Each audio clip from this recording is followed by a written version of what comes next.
তো আগের লেকচারটাতে হচ্ছে রিপো ভ্যালুয়েশন শেষ করছিলাম। আর রিপো ভ্যালুয়েশনে একটা জিনিস হচ্ছে বলা দরকার, সেটা হইতেছে ওইখানে আমরা যেটা দেখছিলাম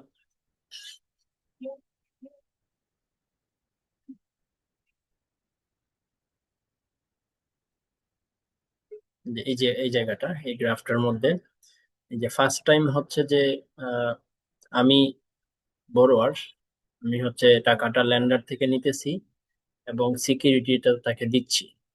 এই যে প্রথম যে ট্রানজেকশনটা হচ্ছে, এটাকে একটা নামে ডাকা হয়, এটাকে বলা হয় ফার্স্ট লেগ অথবা স্টার্ট লেগ। স্টার্ট লেগ আর খুব সম্ভবত নিয়ার লেগ, এই দুইটা নামে ডাকা হয় এটাকে।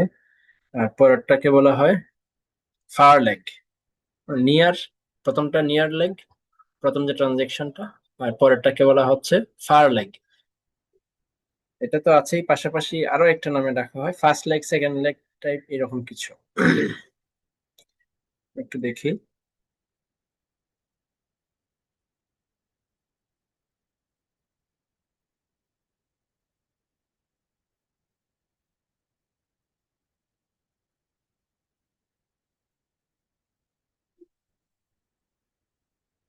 এই রিপো নিয়ে হচ্ছে, এটা তো স্লাইড, ম্যাম হচ্ছে আরেকটা ডক্স শেয়ার করছে। ওই ডকের মধ্যে মোটামুটি সেম জিনিসগুলাই লেখা, কিন্তু জাস্ট নতুন জিনিস যেটা হচ্ছে যে এই যে এটাকে কোন নামে ডাকা হয়। হ্যাঁ, so যেমন যেটা বললাম যে প্রথমটাকে বলা হচ্ছে কি নিয়ার লেগ, আর পরেরটাকে বলা হচ্ছে ফার লেগ। আর এটাকে, হ্যাঁ, এটাকে ফার্স্ট লেগও বলা হয়, আর এটাকে সেকেন্ড লেগ। ঠিক আছে, তার মানে ফার্স্ট ট্রানজেকশন, সেকেন্ড ট্রানজেকশন এরকম আর কি, জাস্ট একটু আহ, আহ, এটা হচ্ছে নাম আর কি, এভাবে ডাকা হয়।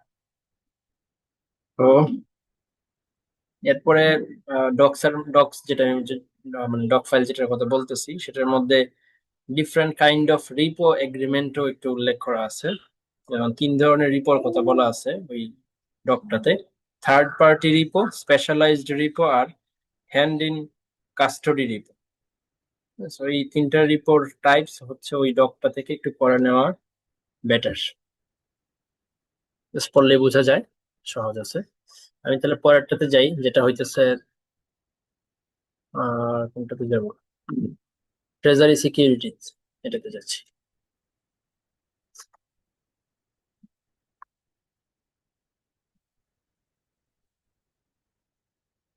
ট্রেজারি সিকিউরিটিজ এর স্লাইড হচ্ছে কয়টা দেখি, বেশি না, 20টা মতো স্লাইড,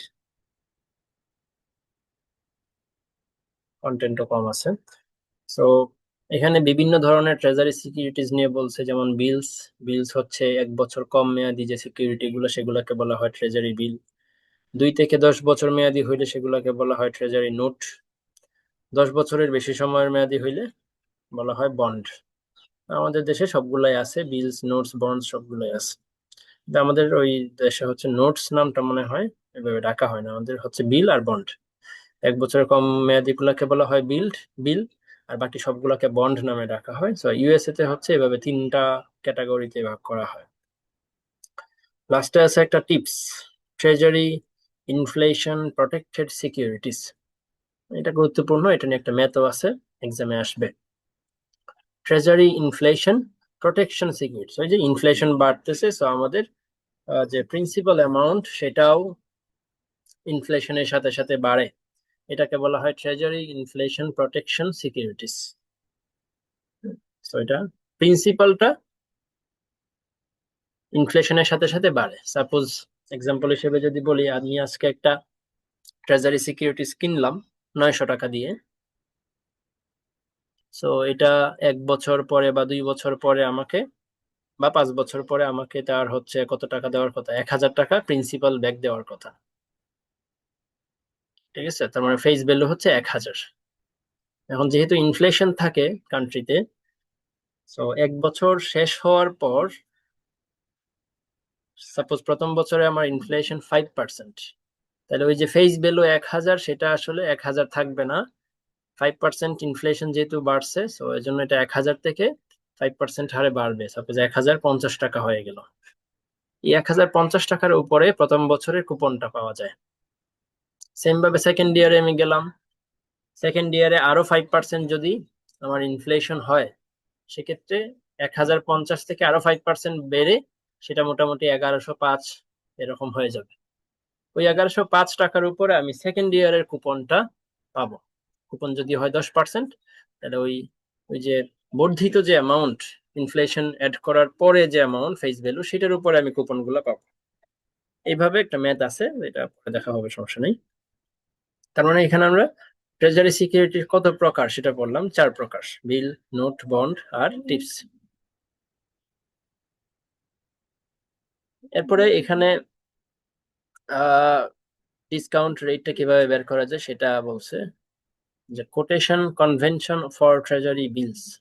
ট্রেজারি বিল গুলা কিভাবে কোট করা হয় সেটার কনভেনশন নিয়ে এখানে কথা বলা হওয়ার কথা, কিন্তু এখানে শুরুর দিকেই বলতেছে যে quotes are in terms of yield not price. মানে এই ট্রেজারি বিল গুলার কোটেশনটা আসলে কিভাবে হয়, প্রাইস আকারে হয় না, এটার প্রাইস এত, ওইটার প্রাইস এত, তো এভাবে কোট করা হয় না।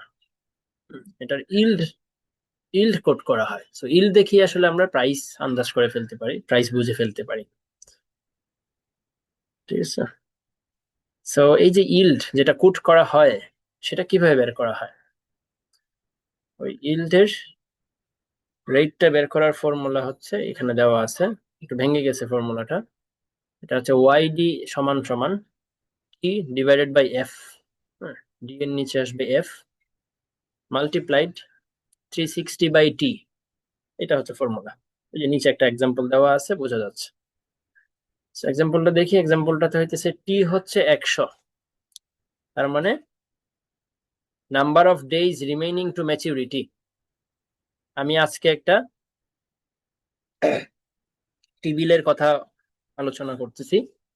তো আমি যে বিলটার কথা নিয়ে আলোচনা করতেছি সেটার আর কতদিন মেয়াদ আছে, সেটা আর কতদিন বেঁচে থাকবে, ওই ডেইজটা হচ্ছে এটা, 100 দিন এটার মেয়াদ আছে। আর যতটুকু চলে গেছে সেটা নিয়ে আমার কনসার্নের বিষয় না, কারণ ফিউচার ডেইজ এর উপর বেস করে আসলে সবকিছু আমাদের ক্যালকুলেশন হয়। সো টি হচ্ছে number of days remaining to maturity. F মানে যেটা হইতেছে ফেস ভ্যালু, আর প্রাইস, প্রাইস হচ্ছে আজকের যে প্রাইস সেটা 97,559। ঠিক আছে। তো ওই জিনিসগুলো এভাবে দেওয়া থাকলো। আর ডি কি? ডি হচ্ছে ডলার ডিসকাউন্ট। এই যে dollar discount which is the difference between the face value আর প্রাইস। তাহলে এই যে 1,000 থেকে 97,000 মাইনাস করলে আমার ডি চলে আসলো, যে ডি হচ্ছে 2,431। এই যে ডিসকাউন্ট, ডিসকাউন্টে আমাদের কাছে কোম্পানি বা ব্যাংক, সরি কোম্পানি না, সরকার, গভর্নমেন্ট যে আমাদের কাছে ডিসকাউন্টে এই সিকিউরিটিজ গুলো বিক্রি করে, কম দামে বিক্রি করতেছে, ওইটাই তো তাদের জন্য লস, রাইট? 2,431, এটাই যে তাদের জন্য ইন্টারেস্ট, গভর্নমেন্টের জন্য এটা ইন্টারেস্ট, এটা আমাদের জন্য একটা রিটার্ন, গভর্নমেন্টের জন্য ইন্টারেস্ট। এই ইন্টারেস্টটাকে উপরে বসাইতে হবে, ফর্মুলার উপরে বসাইলাম, ডিভাইডেড বাই 1,000। ঠিক আছে, 1,000 দিয়ে এটাকে ভাগ দিলাম, তাহলে এটা একটা কস্ট আকারে চলে আসলো, পার্সেন্টেজ আকারে আসলো। এটাকে 100 দিয়ে গুণ দিব, 100 দিয়ে ভাগ দিব, 100 দিয়ে ভাগ দিলে এটা একদিনের কস্টে কনভার্ট হবে, আর মাল্টিপ্লাইড করবো 360 দিয়ে, তাহলে এটা ইয়ারলি রেটটা চলে আসবে। ঠিক আছে। এখানে 2,431 টাকা ইন্টারেস্ট, সেটা গভর্নমেন্ট কত দিনের জন্য দিচ্ছে? 100 দিনের জন্য। যেহেতু 100 দিনের জন্য দিতেছে, এই জন্য এটাকে আমরা 100 দিয়ে ভাগ দিব, তাহলে একদিনের ইন্টারেস্ট আসবে। 360 দিয়ে গুণ দিব, তাহলে 360 দিনের ইন্টারেস্ট চলে আসবে। আর রেট, যে কোনো রেট তো আসলে আমরা সবসময় অ্যানুয়ালে কনভার্ট করার চেষ্টা করি। তো এটা এই কোটেশন, এই যে কনভেনশন যেটা ট্রেজারি বিলের, সেগুলো হচ্ছে অ্যানুয়ালি কোট করা হয়। তো এই 8.75%টা চলে আসলো। ঠিক আছে, তাহলে ফর্মুলাটা সিম্পল, উপরে হচ্ছে ডিসকাউন্ট, নিচে হচ্ছে ফেস ভ্যালু, মাল্টিপ্লাইড বাই 100 দিয়ে ভাগ, 360 দিয়ে গুণ। এটা আসতে পারে এক্সামে। এরপরে হচ্ছে আরেকটা কনভেনশন আছে, সেটা হচ্ছে অলরেডি আমরা জানি, যেমন এই যে এরকম 9214 এভাবে কোড করা হয়। একটা হচ্ছে ডিরেক্ট এই ইল্ডটা কোড করা হয় 8.75%, এটা এটা এটা কোড করা হবে। অথবা ইউএসএ তে যেটা হয়, এই যে ওরা কোড করে এইভাবে 9214। তার মানে এটা আসলে না পার্সেন্টেজ না ডিরেক্ট সংখ্যা, ঠিক আছে। তো এটাকে প্রাইসে কনভার্ট করার উপায় কি, মানে এটা এটা থেকে আমরা কত প্রাইস সেটা কিভাবে বুঝবো, কত প্রাইস এটা কেনা বেচা হচ্ছে সেটা কিভাবে বুঝবো।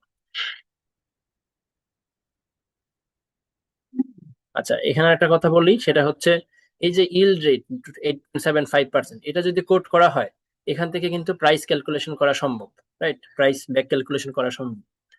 তবে এই যে প্রাইস ক্যালকুলেশন করে আমি 97,569 এটা বের করতে পারবো কিভাবে? এই যে 8.75, এটা তো left hand side, right? YD YD আমি জানি, আমি 1 লাখ টাকা জানি, 360, 100, এই সবগুলো জানি। আর উপরে 2,431, এটা মানে কি 1,000, 1 লাখ মাইনাস এটা, রাইট? এটা যদি এখানে বসায় দিই এবং 97, এই যে এটাকে আমি এক্স হিসেবে চিন্তা করি, এটা আননোন ভ্যালু, এই ফর্মুলাটা যদি আমি এদিক সেদিক করি তাহলে কিন্তু আমার প্রাইসটা চলে আসবে। তো এই ইল্ড থেকে, এই ইল্ডটা যদি কোট করা হয় মার্কেটে, সেখান থেকে আমরা ইজিলি প্রাইস কত হয়, প্রাইস কত দামে কেনা বেচা হচ্ছে সিকিউরিটিসটা, সেটা আন্দাজ করতে পারি। সেম ভাবে ইউএসএ তে যেটা হয়, এভাবে কোট করে 9214, এখান থেকে আমরা প্রাইসটা বের করতে পারি, এটা অলরেডি জানি। 92 প্লাস 14 কে 32 দিয়ে ভাগ দিতে হয়, যা আসে সেটা মাল্টিপ্লাই করতে হয় ফেস ভ্যালুর সাথে, ঠিক আছে। আবার বলি, 92, এখানে হাইফেন, এটা এটা আসলে মাইনাস না, এখানে প্লাস বসাইতে হবে। প্লাস 14 ডিভাইডেড বাই 32, এই যে 14 ডিভাইডেড বাই 32, 32 দিয়ে ভাগ দিতে হবে যে কোনো সংখ্যাকে। এখানে যাই থাকবে, হাইফেনের পরে যাই থাকবে, সেটাকে 32 দিয়ে ভাগ দিয়ে আগের সংখ্যাটার সাথে যোগ করতে হবে, তাহলে এটা পার্সেন্টেজে চলে আসবে। এই পার্সেন্টেজটাকে ফেস ভ্যালুর সাথে আমার গুণ দিতে হবে, ঠিক আছে। ফেস ভ্যালুর সাথে গুণ দিতে হবে। এই যে এখানে দেখাচ্ছে 94 প্লাস 13 ডিভাইড বাই 32, মানে আগেরটা ছিল 92 14, এখন আর একটা এক্সাম্পল দিচ্ছে 94 13। তো এই যে এটাকে, এটা কত আসছে, 94%, রাইট? এটাকে পার্সেন্ট দিতে হবে, পার্সেন্ট দিতে হবে। So, এখন পার্সেন্টেজ দেওয়ার পরে এখন আমার ফেস ভ্যালু যদি হয় 1,000, 1,000 সাথে এটা গুণ দিলে প্রাইস চলে আসবে। যদি হয় 100, 100 সাথে গুণ দিলে প্রাইস চলে আসবে। এরপরে স্ট্রিপড ট্রেজারি সিকিউরিটিজ। এখানে একটা শব্দ আগে দেখছিলাম, টিপস, রাইট? আচ্ছা, টিপস, টিপস মানে হচ্ছে ট্রেজারি ইনফ্লেশন প্রোটেক্টেড, মানে ইনফ্লেশনকে যেটা অ্যাডজাস্ট করে সেটাকে বলা হয় টিপস। আর এখন এটা কিন্তু স্ট্রিপড, স্ট্রিপড, স্ট্রিপ মানে ওই খুব সম্ভবত একটা বড় বন্ডকে ভেঙে বিভিন্ন বন্ড বানানো, সেটা। তো স্ট্রিপড ট্রেজারি সিকিউরিটিজ। So এখানে কি বলছে, several major brokerage have created an investment vehicle from treasury securities. They purchase these securities, deposit them into a bank custody account, and then separate out each coupon payment and principal. Then a receipt is issued to investor representing an ownership in the account. In essence, the security is stripped. সেটা আমরা জানি যে strip security মানে কি, একটা বড় security, একটা বড় কুপন বন্ডকে কিনে সেটাকে বিভিন্ন ভাগে ভাগ করা, প্রত্যেকটা কুপনের জন্য এক একটা জিরো কুপন বন্ড ইস্যু করা মার্কেটে ডিসকাউন্টে। সাপোজ আমি 6 মাস পরে পরে 60 টাকা করে কুপন পাবো এবং মেয়াদ শেষে 1,000 টাকার একটা ফেস ভ্যালু পাবো। সো এই বন্ডটা, এটা হচ্ছে একটা কুপন বন্ড, এটাকে আমি ব্যাংকে ব্যাংকে বিক্রি করে দিতে পারি। এটা আমি একটা ব্যাংকের কাছে কাস্টডি হিসেবে রাখলাম, রেখে প্রত্যেকটা ব্যাংকের জন্য এক একটা রিসিট মার্কেটে ইস্যু করে দিলাম। সাপোজ আমি যে 6 বছর পরে যে 60 টাকা পাবো, এই 60 টাকা আমি তো পাবোই, রাইট? মাস্ট পাবো। সেজন্য আমি কি করতে পারি, আজকে কারো কাছে ওই 60 টাকার জিনিসটা আমি আজকে তার কাছে 55 টাকায় বিক্রি করে দিতে পারি। সো মানুষ আমার কাছ থেকে এটা কিনবে, কারণ সে আজকে আমার কাছ থেকে এটা 55 টাকা দিয়ে কিনলো কাগজটা, সে কিন্তু মেয়াদ শেষে 6 মাস পরে 60 টাকা পেয়ে যাবে কোম্পানি থেকে, ঠিক আছে। তো এটাকে বলা হয় স্ট্রিপড। এভাবে আমি 1 বছর পরের যে কুপনটা, 1 বছর পরে আমি আবার 60 টাকা পাবো, ওই 1 বছর আগের কুপনটাকে আমি আজকে 50 টাকায় বিক্রি করে দিতে পারি কারো কাছে। অবশ্যই মানুষ আমার কাছ থেকে কিনবে, কারণ 50 টাকা দিয়ে আমি আজকে এটা জিনিসটা সেল করতেছি, সে 1 বছর পরে 60 টাকা পাবে। এভাবে প্রত্যেকটা কুপনকে এবং ফেস ভ্যালুটা, লাস্টের যে ফেস ভ্যালুটা, সেটাকে আজকে কম দামে বিক্রি করে দেওয়াকে বলা হয় স্ট্রিপ। সো এখানে বলছে trademark zero coupon, treasury securities refer to the firm they are associated with, treasury securities refer to the firm they are associated with. কি জানি এটা কিসের কথা বলছে। Treasury receipts, generic receipts issued by a group of primary dealers in the government market representing ownership of a treasury security। এই যে একটা receipt আর কি, ট্রেজারি রিসিট মানে হচ্ছে একটা receipt issued by group of primary dealers in the government market representing ownership of a treasury security, মানে একটা কাগজ যেটা আমাকে মালিকানা দেয়, ট্রেজারি সিকিউরিটিসটার মালিকানা আমাকে দেয় আর কি, যেটা আমার কাছে থাকলে আমি বলতে পারি যে আমি এই ট্রেজারি সিকিউরিটিসটার মালিক। স্ট্রিপস নিয়ে এখানে বলছে যে US treasury program issues this direct obligations of the US government ending trademark and generic receipts. Treasury strips হচ্ছে zero coupon or strip treasury securities. Treasury coupon strip হচ্ছে created from the future coupon, যেটা আমরা আলোচনা করলাম। আর treasury principal strip সেটা হচ্ছে ওই যে লাস্টের যে প্রিন্সিপাল সেটা থেকে যে সিকিউরিটিসটা বানানো হয়। তাহলে প্রথমটা হইতেছে নর্মাল ট্রেজারি স্ট্রিপ, মানে হচ্ছে যেটা zero coupon bond, normal zero coupon bond, সেটা হচ্ছে ট্রেজারি স্ট্রিপ, এটা 1 বছর কম মেয়াদি আর কি। আর এটাকে আসলে ক্রিয়েট করা হয় না, এটা অটোমেটিক্যালি শুরু থেকেই এটা জিরো কুপন বন্ড। আর পরে যেটা ট্রেজারি কুপন স্ট্রিপ, সেটা হচ্ছে একটা কুপন থেকে বানানো হয়, আমরা এক্সাম্পল হিসেবে যে বললাম 60 টাকাটা 50 টাকায় 55 টাকায় বিক্রি করা, ওইটা হচ্ছে ট্রেজারি কুপন স্ট্রিপ। আর ওই যে মেয়াদ শেষে যে 1000 টাকা প্রিন্সিপাল পাবো, সেটাও তো একটা একটা কম্পোনেন্ট, রাইট? ওইটাকেও আমরা কি করতে পারি, আজকে 800 টাকায় কারোর কাছে বিক্রি করে দিতে পারি। তাহলে আমি আজকে 800 টাকা পেয়ে গেলাম, মেয়াদ শেষে সে 1000 টাকা নিয়ে নিবে। ওইটাকে বলা হয় treasury principal securities, principal strips.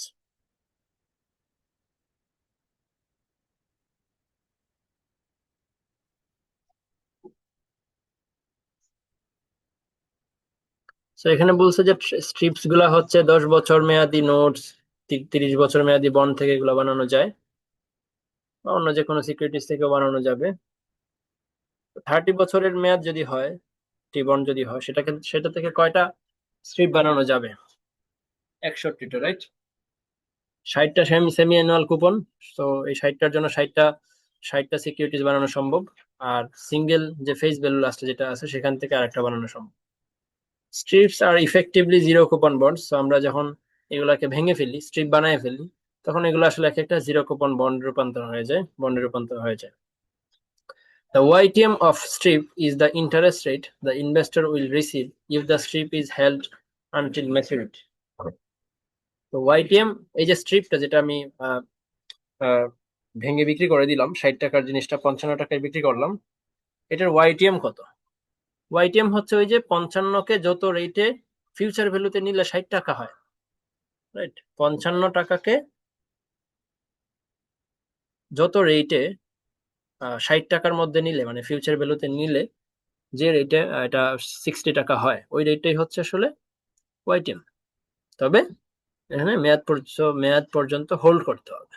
মেয়াদ পূর্তির আগে যদি আমি বিক্রি করে দিই, সেক্ষেত্রে আমি তো 60 টাকা পাবো না, আমি পাবো 58 টাকা। সেক্ষেত্রে ওই 55 আর 58-র মধ্যে যে ডিসকাউন্ট রেটটা, সেটাকে আমার তখন ওয়াইটিএম বলতে হবে।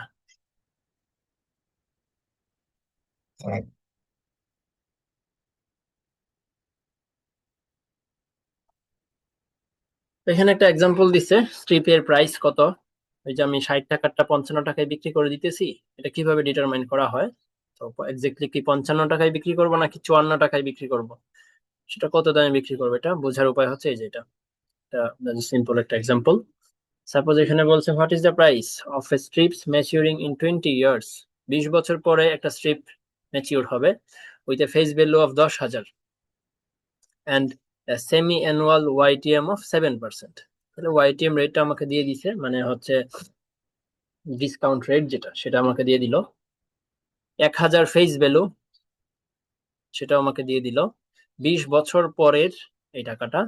তো এটা আজকে আমি কারো কাছে যদি বিক্রি করি, এই যে স্ট্রিপ, এটা বন্ড না কিন্তু, এটা জিরো কুপন বন্ড, 10,000 টাকা সে 20 বছর পরে পাবে, আজকে আমাকে সে কত টাকা দিবে? সিম্পল, জাস্ট 10,000-কে 1 প্লাস 0.07/2 দিয়ে ভাগ দিলে আসবে 2525 টাকা। তো সে 10,000 টাকা পাবে কত বছর পরে? 20 বছর পরে। সেটার জন্য আজকে আমাকে 2525 টাকা দিবে। তাহলে আমি কি করলাম, আমার যে 10,000 টাকার যে একটা কুপন, মানে সরি একটা প্রিন্সিপাল, একটা বন্ড, একটা স্ট্রিপস, এটা আমি 2525 টাকায় আজকে বিক্রি করে দিলাম। সেটা এখানে কিন্তু খেয়াল রাখতে হবে, যেহেতু এগুলো সেমি অ্যানুয়ালে দেওয়া 7%। তো সেমি অ্যানুয়াল দেওয়া থাকলে তো আমরা জানি কি করতে হয়, 2 দিয়ে ভাগ দিতে হয়, উপরে 2 দিয়ে গুণ দিতে হয়। 9 নম্বর স্লাইডে আসতেছে হচ্ছে অকশনস, ইউএস ট্রেজারি অকশনস। ইউএসএ এই যে ট্রেজারি সিকিউরিটিজ গুলা মার্কেটে বিক্রি করা হয়, সেগুলা কিভাবে বিক্রি করা হয়? অকশনের মাধ্যমে বিক্রি করা হয়। সো অকশনে আসলে 2 ধরনের বিডিং হয়, একটা হচ্ছে কম্পিটিটিভ বিড আর একটা হচ্ছে নন কম্পিটিটিভ বিড। এই দুইটা বিডের মাধ্যমে, নিলামের মাধ্যমে ইউএস গভর্নমেন্ট ট্রেজারি সিকিউরিটিজ গুলো মার্কেটে বিক্রি করে। প্রথম যে বিড, কম্পিটিটিভ বিড, এটা কি বলতেছে? Specify a bid price yield and a bid quantity. Such bids can only be submitted by treasury securities dealer. যারা ডিলার আছে শুধুমাত্র তারা এই বিডের জন্য অ্যাপ্লাই করতে পারে। এই বিডটা তারাই করতে পারে। The competitive bidders are guaranteed the price they have to pay, but the quantity they get is uncertain. এই যে কম্পিটিটিভ বিডার মানে ট্রেজারি ডিলার যারা আছে, আর guaranteed the price they have to pay, মানে তাদেরকে কি প্রাইস দেওয়া লাগবে সেটা তাদেরকে বলে দেওয়া হয়, গ্যারান্টেড। কিন্তু তারা কি পরিমাণ কোয়ান্টিটি পাবে, ট্রেজারি সিকিউরিটিজ কয়টা পাবে, সেটা আসলে আনসার্টেন, সেটা শুরুতে তারা জানে না। আর non competitive bid specify only a bid quantity and may be submitted by individual investors. তার মানে নন কম্পিটিটিভ বিডে ইন্ডিভিজুয়াল ইনভেস্টররাও বিড করতে পারে, আর কম্পিটিটিভ বিডে কিন্তু ইন্ডিভিজুয়ালরা পারে না, ওইখানে শুধু ডিলাররা পারে। আচ্ছা, এরপরে non competitive bidders are guaranteed the quantity, এদেরকে কোয়ান্টিটি সম্পর্কে গ্যারান্টি দেওয়া হয়, but the price at which they will get the bonds is uncertain. তাহলে কত দামে পাবে সেটা তারা আবার এখানে জানে না। পুরা উল্টা, রাইট? দুটার মধ্যে 3টা পার্থক্য আছে কম্পিটিটিভ আর নন কম্পিটিটিভ এর মধ্যে। কম্পিটিটিভ ডিলাররা করে, নন কম্পিটিটিভ ইন্ডিভিজুয়ালরাও করতে পারে। কম্পিটিটিভে কোয়ান্টিটি আনসার্টেন, প্রাইস সার্টেন, আর নন কম্পিটিটিভে তার উল্টা, কোয়ান্টিটি সার্টেন, প্রাইস আনসার্টেন। এই হচ্ছে 3টা পার্থক্য। দ্য প্রাইস, লাস্ট লাইনটা কি বলছে? The price and yield of the issue is determined by the results of the competitive auction process. So একটা, এই যে এখানে আমরা প্রাইস জানি না, এখানে কোয়ান্টিটি জানি না, এখানে প্রাইস জানি না, এই জিনিসগুলা কিভাবে ডিটারমাইন করা হয় সেটা হচ্ছে একটা কম্পিটিটিভ অকশন প্রসেসের মাধ্যমে, একটা নিলামের প্রসেসের মাধ্যমে। এটা ডিমান্ড, অনেক মানুষ তো ডিমান্ড করে, তো ওই ডিমান্ড সাপ্লাই থেকে আসলে প্রাইস কোয়ান্টিটি ডিটারমাইন করা হয়। তো এখানে বলছে যে all non-competitive bids are accepted automatically and are subtracted from the total issue amount. নন-কম্পিটিটিভ বিড মানে সেকেন্ডটাতে আমি যদি বলি আমি তো একজন ইন্ডিভিজুয়াল ইনভেস্টর, আমি অ্যাপ্লাই করলাম গভর্নমেন্টের কাছে, আমি হইতেছে 200টা ট্রেজারি সিকিউরিটিজ কিনতে চাই, তারা সাথে সাথে আমার এটা অ্যাকসেপ্ট করে ফেলবে, হ্যাঁ ঠিক আছে ফারহান বলছে 200 সিকিউরিটি কিনবে, তাহলে ওর জন্য 200 সিকিউরিটি বরাদ্দ করে দাও, সাথে সাথে আমার জন্য 200 সিকিউরিটি বরাদ্দ হয়ে যাবে। কিন্তু কত দামে আমি পাবো সেটা তারা আমাকে পরে জানাবে। এটাই বলছে যে all non-competitive bids are accepted automatically, subtracted from the total issue amount. So গভর্নমেন্টের যত পরিমাণ বিক্রি করার একটা পসিবিলিটি আছে সেখান থেকে আমার 200 মাইনাস করা হবে, বাকিগুলোর জন্য তারা নতুন নতুন প্রপোজাল নিবে। দেন a stop out bid is determined. This is the price at which all competitive bids are sufficient to finance the remaining amount. So stop out bid is determined. This is the price at which all competitive bids are sufficient to finance the remaining amount. So বলতেছে যে এভাবে minus করতে করতে, যে আমি apply করলাম আর একজন apply করলো, এভাবে মাইনাস করতে করতে একটা সময় তো তাদের যে সিকিউরিটিজ এর ভান্ডার সেটা তো ফুরায় যাবে। ওই যে যে বিডের মাধ্যমে তাদের সিকিউরিটি শেষ হয়ে যাবে ওই বিডটাকে বলা হচ্ছে স্টপ আউট বিড। ওইখানের যে প্রাইস, ওই প্রাইসে হচ্ছে সবাইকে সিকিউরিটিজ গুলো দেওয়া হয়। এটা সেম প্রাইসে দেওয়া হয় নাকি যে যে প্রাইসে বিড করছে সেই প্রাইসে দেওয়া হয়, এটা আসলে বিভিন্ন বিড অকশনের উপর ডিপেন্ড করে।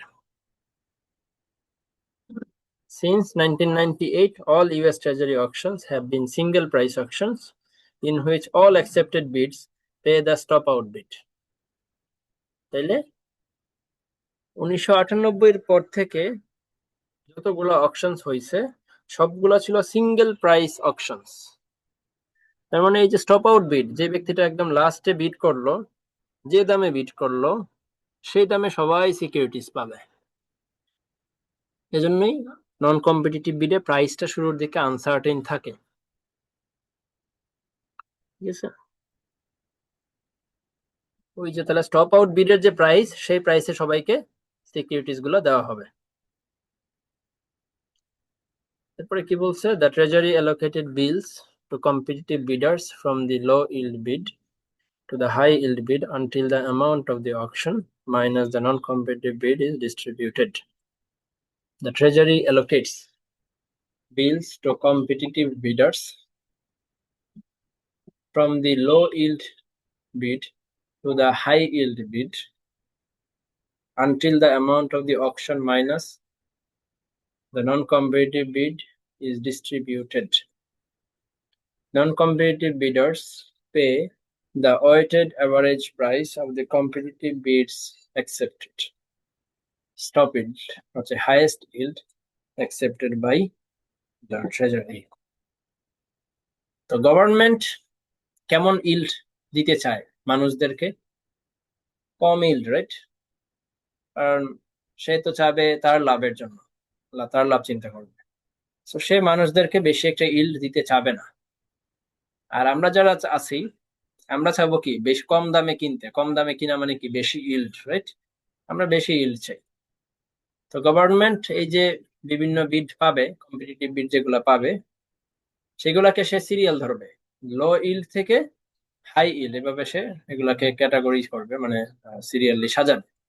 সে তার উপরে থাকবে লো ইল্ড গুলা, নিচে থাকবে হাই ইল্ড গুলা। তো সে লো ইল্ড গুলাকে আগে দেওয়ার চেষ্টা করবে কারণ এটাতে তার লাভ, আর হাই ইল্ড গুলাকে সে পরে রাখবে। আনটিল আনটিল কোন পর্যন্ত সেইভাবে সাজাবে? যতক্ষণ পর্যন্ত না তার যে অ্যামাউন্ট সেটা ফুলফিল হচ্ছে। পুরো অ্যামাউন্ট না, পুরো অ্যামাউন্ট থেকে তো আবার নন কম্পিটিটিভ বিডটা আগে মাইনাস করে দেওয়া হবে। নন কম্পিটিটিভ বিড তো ফাইনাল, নন কম্পিটিটিভ বিড তো দেওয়াই হবে মাস্ট। সো নন কম্পিটিটিভ বিডটা টোটাল অ্যামাউন্ট থেকে মাইনাস হবে। সাপোজ টোটাল অ্যামাউন্ট আছে গভর্নমেন্টের কাছে 1,00,000 সিকিউরিটিজ আছে, তারা 1,00,000 সিকিউরিটিজ বিক্রি করতে চায়।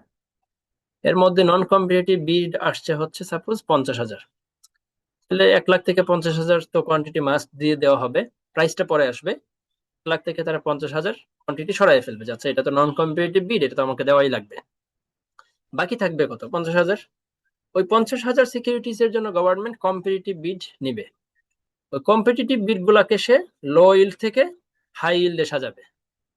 কাদেরকে সে দিবে? ফাইনালি কাদেরকে দিবে? লো ইল্ড যারা, তাদেরকে দিবে। হাই ইল্ড মানে দিতে দিতে, লো ইল্ড গুলা দিতে দিতে এরপর হাই ইল্ড মেবি অনেকগুলা বাদ পড়বে, অনেকগুলাকে দিতে পারবে না। নন কম্পিটিটিভ বিডার্স মানে হচ্ছে যে এরা ইন্ডিভিজুয়াল যারা, non competitive bidders pay the weighted average price. তো এদের তো প্রাইসটা ডিটারমাইন করা থাকে না, রাইট? এরা তো প্রায় মানে কোয়ান্টিটি পেয়ে যায়, কিন্তু প্রাইস কত দিবে সেটা তো এরা জানে না। তো এই প্রাইসটা আসলে কত, সেটা হচ্ছে weighted average price of the competitive bids accepted. এই যে এখানে কম্পিটিটিভ বিড যতগুলাকে অ্যাকসেপ্ট করা হলো লো ইল্ড থেকে হাই ইল্ড, সাপোজ এখানে 10টা ইল্ড আছে, 5%, 6%, 7%, 8%, 9, 10। তো গভর্নমেন্ট কোনগুলাকে অ্যাকসেপ্ট করবে? সাপোজ 5, 6, 7 এই তিনটাকে অ্যাকসেপ্ট করলো, বাকিগুলা তার কাছে বেশি ইল্ড মনে হয়েছে, এত কম দামে সে বিক্রি করে পারবে না, সেজন্য সে 5, 6, 7 এই ইল্ড গুলাকে সে অ্যাকসেপ্ট করলো। তাহলে 5, 6, 7 এর অ্যাভারেজটাই হচ্ছে নন কম্পিটিটিভ বিডারদের প্রাইস। তাহলে 5, 6, 7 অ্যাভারেজ করলে কত আসে? 6। এই 6% হচ্ছে নন কম্পিটিটিভ বিডার যারা আছে তারা পে করবে। তার মানে 6% ডিসকাউন্টে তারা জিনিসটা কিনতে পারবে, সিকিউরিটিসটা কিনতে পারবে। Stop yield, highest yield accepted by the treasury. তাহলে এখানে আমাদের স্টপ ইল্ড কত? আমাদের এক্সাম্পলে 6, 7 এর মধ্যে 7 হইতেছে আমাদের স্টপ ইল্ড, তো এটা হাইয়েস্ট।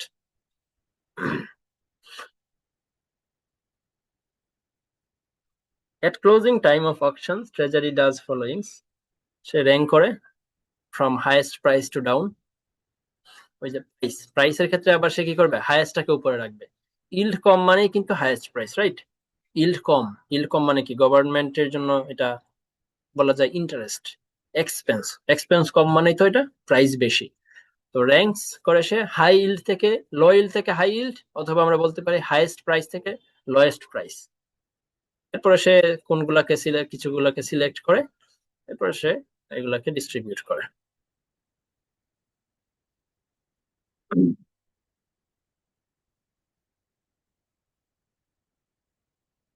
মাত্র যেটা দেখলাম সেটা ছিল সিঙ্গেল প্রাইস। না, আমি এমনি জাস্ট দেখছি যে কিভাবে নর্মালি কম্পিটিটিভ বিডিং আর নন কম্পিটিটিভ বিডিং গুলা করা হয়। এখন আসলে বিভিন্ন অকশনের প্রকারভেদ নিয়ে বলতেছে যে আসলে 1900 কত সালের পর থেকে ওরা তো সিঙ্গেল প্রাইস করতেছে, রাইট? 1998 এর পর থেকে ইউএস ট্রেজারি সিঙ্গেল প্রাইস অকশনটা ফলো করতেছে। কিন্তু আর কোন কোন ধরনের অকশন মেথড আছে? অকশন মেথড হইতেছে দুই প্রকার। একটা হচ্ছে মাল্টিপল প্রাইস, যেটাকে বলা হয় মানে জাস্ট মাল্টিপল প্রাইস সিল্ড বিড অকশন, সিল্ড বিড অকশন। আর একটা হচ্ছে ইউনিফর্ম প্রাইস সিল্ড বিড অকশন। এই দুই ধরনের অকশন পসিবল, কিন্তু ইউএস ট্রেজারি যেটা করতেছে সেটা হচ্ছে কি ইউনিফর্ম প্রাইসটাই 1998 পর থেকে করে আসছে, এটাকে ডাচ অকশন নামেও ডাকা হয়, ডাচ অকশন নামে ডাকা হয়। এই অকশন জায়গাটা গুরুত্বপূর্ণ, দুই ধরনের অকশন, এবং এগুলা নিয়ে থিওরি টাইপের কোনো কোয়েশ্চেন চলে আসতে পারে। এতক্ষণ যা পড়ছি বেশি গুরুত্বপূর্ণ না। ও আচ্ছা, এটা এটা গুরুত্বপূর্ণ যে কম্পিটিটিভ বিড কি আর নন কম্পিটিটিভ বিড কি, এটা দুইটার মধ্যে পার্থক্য ইজিলি চলে আসতে পারে।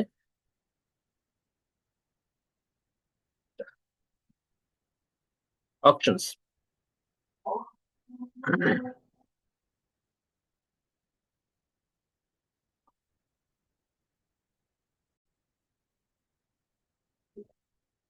অকশন যেটা দুই প্রকার। প্রথমটা হচ্ছে মাল্টিপল প্রাইস, মানে যেটাকে বলা হয় ইংলিশ অকশন। নাম শুনেই বোঝা যায় যে মাল্টিপল প্রাইস। আর এখানে হচ্ছে সিঙ্গেল প্রাইস। মাল্টিপল প্রাইস বিডটা হচ্ছে যে আমি সিকিউরিটিজ কিনতে চাই গভর্নমেন্ট থেকে, আমি একটা বিড করব, আমি বললাম যে গভর্নমেন্ট আমি হচ্ছে 90 টাকা করে দিতে চাই। আমি একটু অ্যানালিসিস করলাম, অ্যানালিসিস করা আমার মনে হইলো যে এটা প্রাইস 90 টাকা দেওয়া উচিত। আমি গভর্নমেন্টের কাছে 90 টাকার জন্য কি করলাম, 90 টাকা দিয়ে কেনার জন্য আমি প্রস্তাব দিলাম। এরকম আরো অনেক মানুষ অ্যানালিসিস করবে, নিজের মতো অ্যানালিসিস করে তারা তাদের প্রাইস সাবমিট করবে। তো গভর্নমেন্ট যেটা করবে, বিভিন্ন মানুষ যে প্রাইসে সাবমিট করছে তাদেরকে সেই প্রাইসে দিবে। তার মানে আমি 90 টাকা দামে সাবমিট করছি না, আমাকে দিলে সে 90 টাকাতেই দিবে, কিন্তু তার যদি না পোষায় সে আমাকে দিবেই না। হয় আমাকে দিবে, দিলে 90 টাকাতেই দিবে, অন্য কোনো প্রাইসে না। আর না দিলে আমাকে একদমই দিবে না, শেষ। তো এই জন্য আমি যখন প্রাইসটা সাবমিট করি, বা আমার মতো আরো যারা অ্যানালিস্ট আছে তারা যখন সাবমিট করে, তখন একটু চিন্তা ভাবনা করে অ্যানালিসিস করে সাবমিট করতে হয়, কারণ এখানে একটা রিস্ক আছে। আমি যদি খুব বেশি কম প্রাইস সাবমিট করি, সাপোজ আমি 80 টাকা যদি সাবমিট করি, সেক্ষেত্রে মেবি আমি সিকিউরিটিস গুলো হারাবো। আমি মেবি সিকিউরিটিজ পাবোই না। কিন্তু আবার আমি যদি 95 টাকা সাবমিট করি, মেবি এটা অনেক বেশি প্রাইস আমার জন্য হয়ে গেল, আমি হয়তো বা লস করবো। এই জন্য একটু অ্যানালিসিস করে চিন্তা ভাবনা করে একটা প্রাইস সাবমিট করতে হয়। এবং যে যেই প্রাইস সাবমিট করে, যদি সে বিডটা পাওয়ার জন্য উপযুক্ত হয়, তাহলে সে সেই প্রাইসই তাকে কিনতে হয়। তাহলে এজন্য এটাকে মাল্টিপল প্রাইস বলা হয়। আমি 90 টাকা সাবমিট করলাম, আরেকজন 91 করলো, আরেকজন 92 করলো, এভাবে সবাই যে যে প্রাইস সাবমিট করবে সেই প্রাইসই সে পাবে।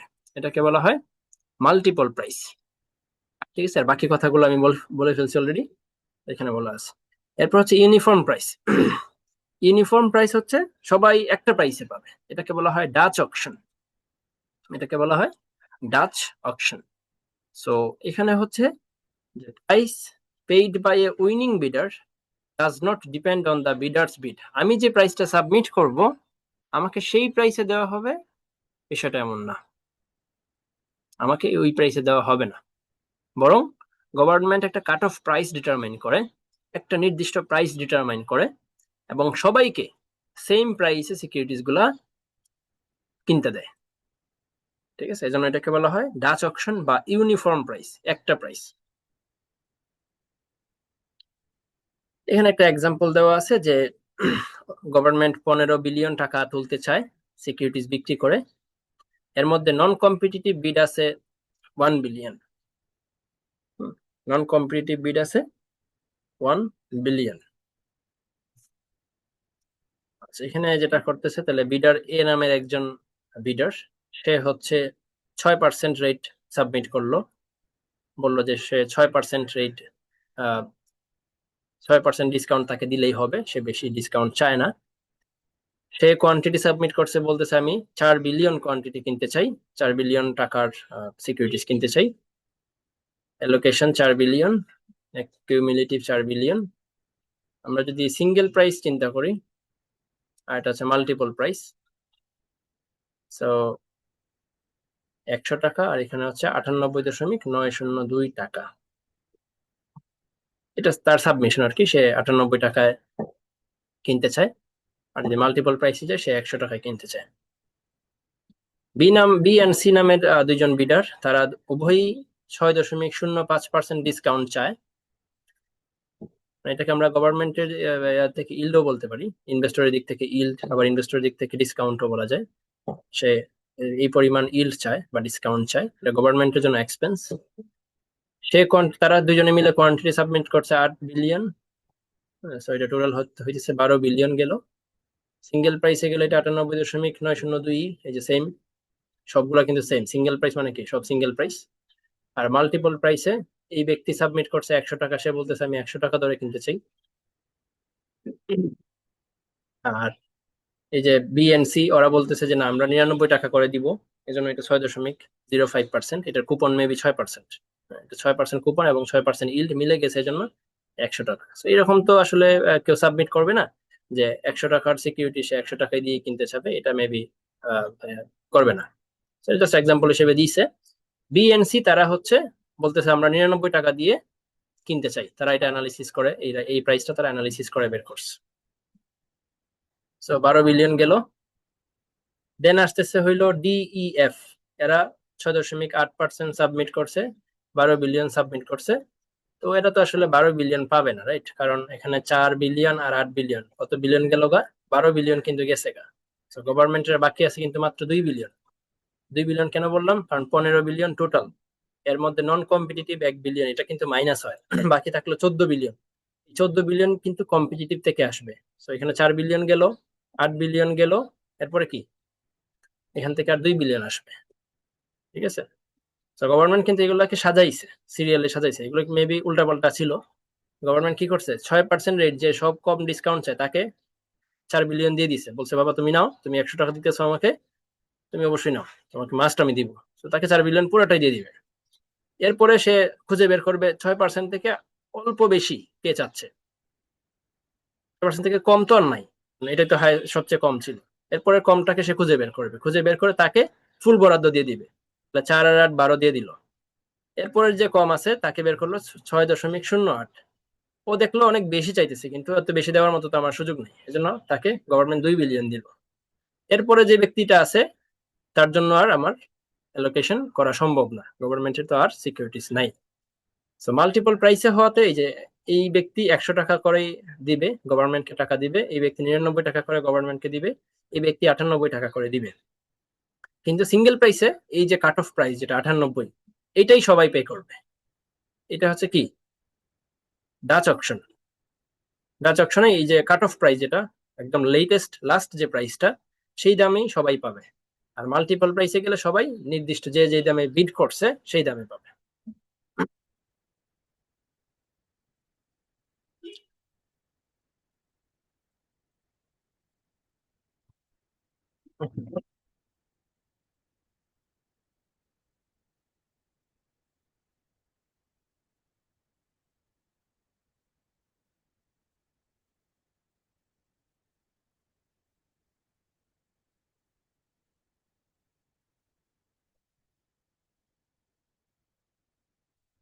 তো এখানে আছে হচ্ছে the bond coupon is set at the nearest eight below the shut out yield.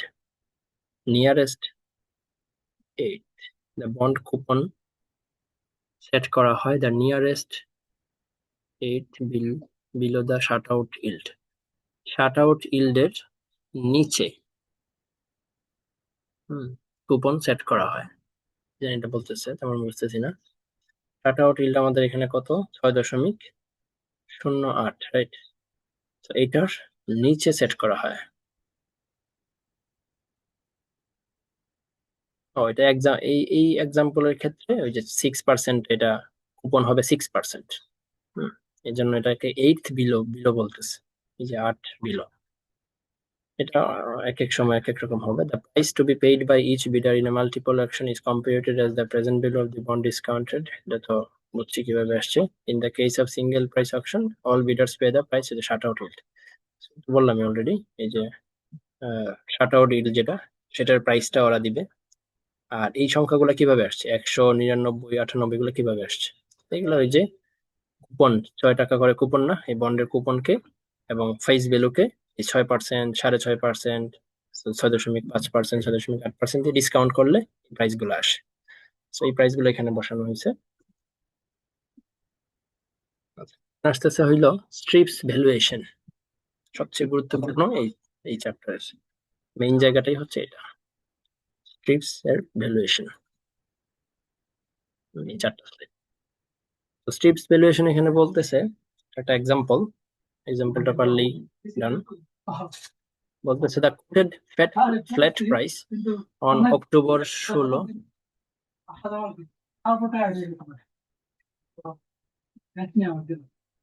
আপনার ভাইবার রেজাল্ট দিছে? ও আচ্ছা।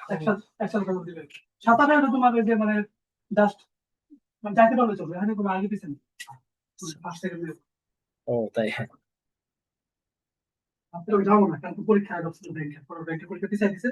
না, আচ্ছা এখানে বলছে তাহলে quoted flat price on October 16, 2013, October 16, 2013 of a 8.5 coupon T bond that matures in August 2015 is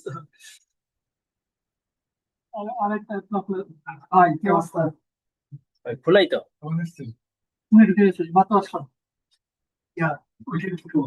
আচ্ছা, so 2015 is 108 1432, এই যেটা হচ্ছে প্রাইস বের করার ইনফরমেশন। 108 প্লাস 14/32 পার 100 ফেস ভ্যালু দেওয়া আছে। You observe the price for the strips given in the table on that day. Do you think the T-bond is fairly priced relative to the strips? এটাকে টি বন্ডের information দিল। Treasury বন্ডটা হচ্ছে মেয়াদ পূর্তি হবে 2015-তে এবং এটার প্রাইস কোটেশনটা দেওয়া আছে 108 14/32, 100 ফেস ভ্যালু। তো বলতেছে you observe the price for strips given in the table, আমাকে কিছু স্ট্রিপস এর ইনফরমেশন দিয়ে দিছে এবং বলতেছে তুমি বলো যে টি বন্ডের যে প্রাইসটা যেটা আমরা দেখতেছি 108 14/32, এটা কি ফেয়ারলি প্রাইসড নাকি এটা কম বেশি আছে? তাইলে এটা হচ্ছে আনসার। কুপন দেওয়া আছে না 8%, 8.5, এই যে 8.5, তাহলে 8.5% এই যে। আর আমরা এটা পারচেজ করতেছি কত, 16/2013, রাইট, 16 অক্টোবর 2013, এই যে 16 অক্টোবর 2013। ফ্ল্যাট প্রাইস 108.43, এটা বের করা হয়েছে এখান থেকে, এই যে 108 14/32, এটা প্লাস করলে আসবে হচ্ছে 108.4375। পার ভ্যালু আমরা জানি 100 দেওয়া আছে প্রশ্নে, এবং এই ইনফরমেশন গুলো আমাকে প্রশ্নে দিয়ে দিবে। কোন ইনফরমেশন গুলো? টেবিল 1, কলাম 1, কলাম 2 এবং কলাম 3, এই তিনটা জিনিস আমাকে প্রশ্নে দিয়ে দিবে। হ্যাঁ, বিশেষ করে কলাম 3 মাস্ট দিতেই হবে, কলাম 3 দেওয়াই লাগবে, আর কলাম 2 তো বের করা যায়। কলাম 2 কিভাবে বের করা যায় সেটা হচ্ছে যে 8.5 কে আমরা যদি হাফ করে নিই, তাহলে 4.25, 4.25, 4.25, আর না 104.25। এই হচ্ছে আমাদের 4টা কুপন বাকি আছে। কিভাবে 4টা কুপন, কেন 4টা কুপন বাকি আছে? কারণ এই যে এটা হচ্ছে কি অক্টোবরের 16, হ্যাঁ, তাহলে অক্টোবরের 16/2013। আচ্ছা, ম্যাচিউর হবে কত? অগাস্ট 15। উল্টা দিক থেকে আসি, অগাস্ট 15, এই যে এটা একটা লাস্ট কুপন। অগাস্টের আগে হচ্ছে ফেব্রুয়ারি 15, 6 মাস পরে পরে। ফেব্রুয়ারির আগে হচ্ছে অগাস্ট 14, আর এর আগে আছে ফেব্রুয়ারি 14। এই 4টা কুপন বাকি আছে। ফেব্রুয়ারি 14, রাইট, এই যে অক্টোবর 16, তার মানে অগাস্ট সেপ্টেম্বর অক্টোবর, অগাস্টটা কিন্তু দিয়ে দিছে অলরেডি। 13 সালের অগাস্টটা কিন্তু অলরেডি ডান। তাহলে এরপরের কুপন কোনটা? 14 সালের অক্টোবর, নভেম্বর, ডিসেম্বর, জানুয়ারি, ফেব্রুয়ারি। এই যে ফেব্রুয়ারি 14 ফেব্রুয়ারি যেটা, সেটা হচ্ছে আমাদের নেক্সট কুপন। তাহলে প্রথম যে কুপন সেটা ফেব্রুয়ারি 14। এবার আমাদের 4টা কুপন বাকি আছে, এটা এখানে বসাইলাম, 4টা কুপনের সংখ্যাগুলো বসাইলাম। আর এই প্রাইস গুলো আমার প্রশ্নে দেওয়া থাকবে, 99, 97, 95, 93, এই প্রাইস গুলা দেওয়া থাকবে। এখন আমাদেরকে কাজ সেটা করতে হবে, সেটা হচ্ছে এই এই কলামটা বের করতে হবে। এই যে 4.25 নামের যে একটা কুপন, এটা যদি আমি আজকে কারো কাছে বিক্রি করতে চাই, তাহলে কত টাকা দামে বিক্রি করতে পারবো? সেটা বিক্রি করার জন্য আমার এই 99 টাকার হেল্প নিতে হবে। তাহলে 100 টাকার একটা সিকিউরিটিস, হ্যাঁ, 100 টাকার একটা ফেস ভ্যালুর সিকিউরিটিস, এই 100 না, আসলে এটা জাস্ট 99 টাকা যেটার দাম, সেটা সেটার ফেস ভ্যালু তো অবশ্যই 100, রাইট। তো 100 টাকার সিকিউরিটি যদি 99 টাকায় বিক্রি হয়, 4.25-এর যে সিকিউরিটিস সেটা কত দামে বিক্রি হবে? এটা হচ্ছে আমাদের প্রশ্ন। আমি আবার বলি, 99 টাকার 100 টাকার সিকিউরিটিসটা 99 টাকায় বিক্রি হচ্ছে ফেব্রুয়ারি 14-তে, তাহলে 4.25 টাকার যে সিকিউরিটি সেটা কত টাকা দামে বিক্রি হবে? এটা বের করার উপায় হচ্ছে এই যে 99 টাকাকে 100 দিয়ে ভাগ দিব, 4.25 দিয়ে গুণ দিব, তাহলে চলে আসবে 4.2075। এভাবে বাকি প্রাইস গুলো বের করে ফেলবে। 100 টাকার সিকিউরিটি যদি 93 টাকায় বিক্রি হয়, 104 টাকার সিকিউরিটি 97 টাকায় বিক্রি হবে। জাস্ট রৈখিক নিয়মের মতো করে করে বুঝলেই হয়ে যায়। এইভাবে আমরা এই সিকিউরিটিস এর প্রাইস গুলো বের করে ফেললাম, এবং এটা সবগুলো যোগ করলে আসলো কত? 109.8745। ঠিক আছে, এটা হচ্ছে আমাদের ওই যে আরবিট্রাজ ফ্রি ভ্যালুয়েশন। এখন এখানে আরেকটু কাহিনী বাকি আছে। তাহলে আমাদের ফ্ল্যাট প্রাইস কত? 108.4, আর এখানে এই প্রাইসটা আসলো 109.87। ঠিক আছে, কিন্তু এখানে আরেকটা বিষয় আছে, ফেব্রুয়ারি 14 থেকে আমরা স্টার্ট করছি হিসাবটা, কিন্তু আমার সেটেলমেন্ট ডেট তো ফেব্রুয়ারি না, সেটেলমেন্ট ডেট তো আজকে 16 অক্টোবর। এখানে একটা এক্রুড ইন্টারেস্টের ব্যাপার আছে, এক্রুড ইন্টারেস্ট একটু অ্যাডজাস্ট করে নিতে হবে। তাহলে এই যে এক্রুড ইন্টারেস্ট আসবে কত? 1.455। 1.455, 1.455 কেমনে আসছে বলতেছি। এটা প্লাস হচ্ছে আমার যে ফ্ল্যাট প্রাইস, যেটা ওই যে উপরে দেওয়া আছে 108.43, এই দুইটা যোগ করলে হইতেছে আমার অ্যাকচুয়াল যে প্রাইসটা, সেটা আসতেছে কত?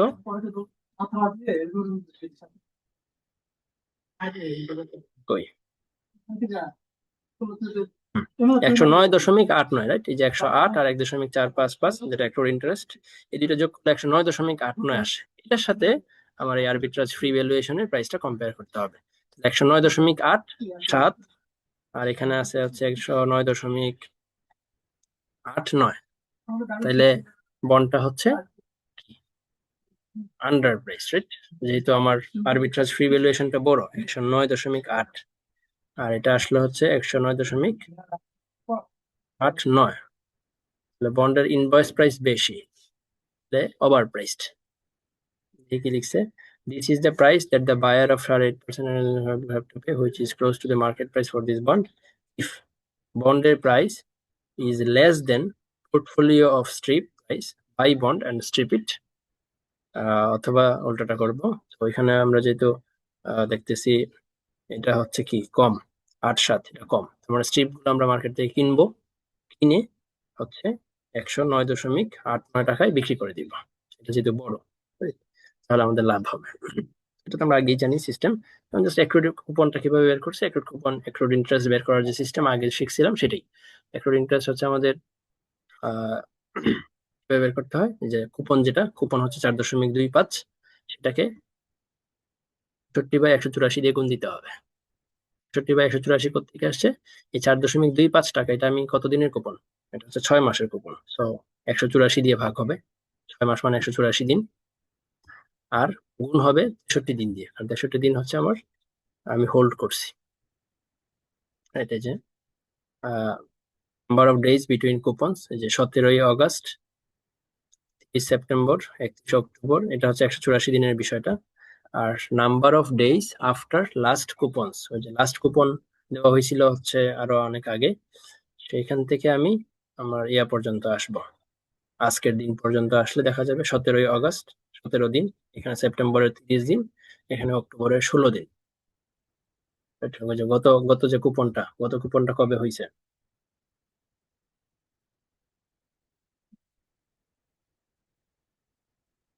কি হলো, গ্রাফটা গেল কই? হুম, যে এখানে ফেব্রুয়ারি 14 আগের কুপনটা কবে হয়েছে, অগস্ট 13-তে, রাইট? অগস্ট 13, হ্যাঁ অগস্ট 13-তে হয়েছে। অগস্ট 13-তে যদি হয়, আমরা অক্টোবর 16 পর্যন্ত হোল্ড করছি না, তাহলে এটা হচ্ছে আমার অ্যাক্রুড ইন্টারেস্ট। ওই ডেজ গুলা কাউন্ট করা হচ্ছে। এই যে 16 আগস্ট, কত, 16 তারিখে কুপন পাইছিলাম, তাহলে বাকি আছে অগস্টের আরো 17 দিন, 30 সেপ্টেম্বর 30 দিন, অক্টোবরের 31 দিন, নভেম্বরের, সরি এটা এটা দেখি, 17 আগস্ট 17 দিন। এখানে 17 কেন লিখছি কে জানে, আসলে যেহেতু অগস্ট 16-তে কুপন হয়েছে, তো বাকি থাকে তো আসলে 15 দিন মাত্র। 17 যে নোট লিখছে, 17 days in August and 16 days in October, আর because the count start from 8/15 and ends on the, so 17 দেওয়া লাগবে না, এটা আমরা ম্যাম ক্লাসে বলছে হচ্ছে নর্মালি আমাদের 15 দিন দিলেই হবে। কারণ 16 তারিখ কুপন দিয়েছে, তাহলে বাকি থাকলো কি 15 দিন। 30 সেপ্টেম্বর, সেপ্টেম্বর মাসের 30 দিন, 16 অক্টোবর।